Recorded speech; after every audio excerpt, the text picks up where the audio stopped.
ပေါက်သွားမယ်လေဒီဘက်လက်ဒီဘက်တင်ဆော့လေโอ้ကုတုခအရန်ဆော့လေကုတုခဖြောပြပေးပါဦးတချင်းတစ်ပုံနဲ့ကပေးပါဦးတဲ့ရိတ်တက်တယ်တောင်းဆိုနေဟုတ်က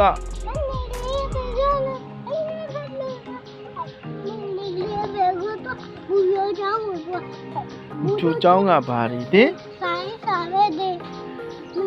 လေးလိမ်ပါဖို့လိမ်ပါဖို့ရပြီရုံကလေးကဆိုအောင်ရုံလေးကနေရတော့ပညာရှိအောင်တောင်းလေးကလည်းတက်ပတ်လေးရဟဲ့စသည်ကလေးအနေရဲ့ပြေးကြည့်လို့နဲ့မိုးလေးတက်ကောက်ပြေးဟောတောက်တဲ့ကောတော့ရပြီရောရမ်းတော်ပါတယ်ပရဲဇန်ယူပါကတက်တာပြလိုက်ပါဦး